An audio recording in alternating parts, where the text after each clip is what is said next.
Section 4. The most ordinary things are channels of grace.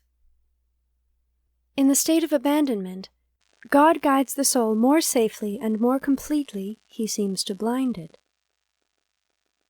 It is most especially with regard to souls that abandon themselves entirely to God that the words of St. John are applicable. You have no need that any man teach you, as his unction teacheth you of all things. 1 Ephesians, St. John 2:20. To know what God demands of them, they need only probe their own hearts, and listen to the inspirations of this unction, which interpret the will of God according to circumstances.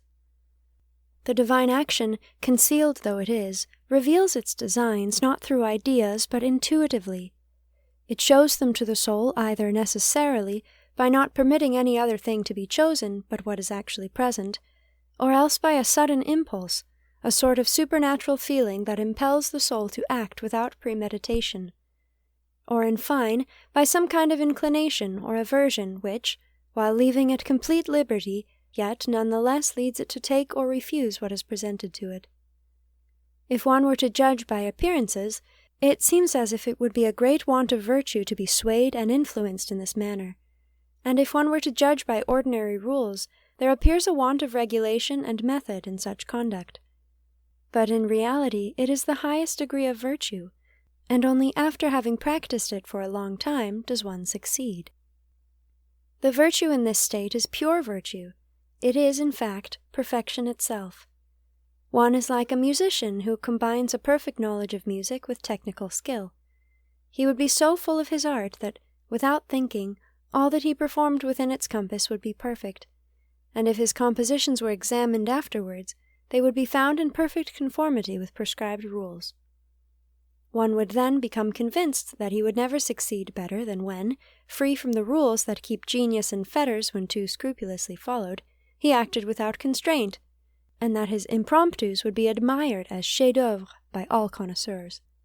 Thus the soul, trained for a long time in the science and practice of perfection under the influence of reasonings and methods of which it made use to assist grace, forms for itself a habit of acting in all things by the instincts implanted by God.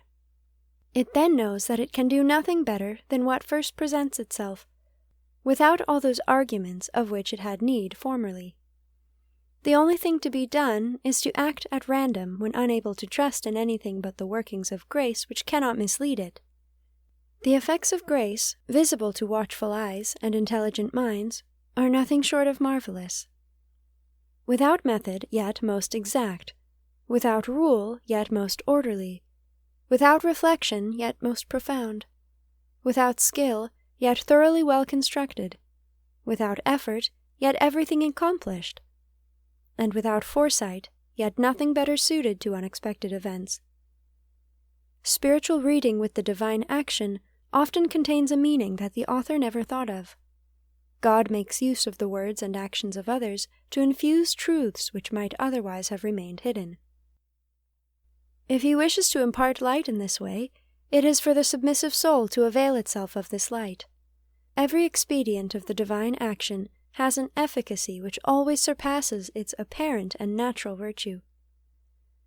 It is the nature of abandonment always to lead a mysterious life, and to receive great and miraculous gifts from God by means of the most ordinary things, things that may be natural, accidental, or that seem to happen by chance, and in which there seems no other agency than the ordinary course of the ways of the world or of the elements.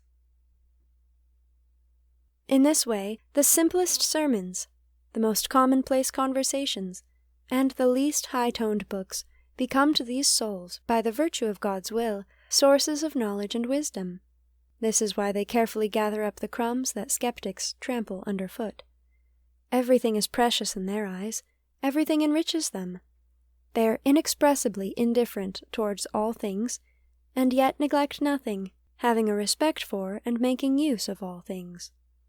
As God is everywhere, the use made of things by his will is not so much the use of creatures, as the enjoyment of the divine action which transmits his gifts by different channels.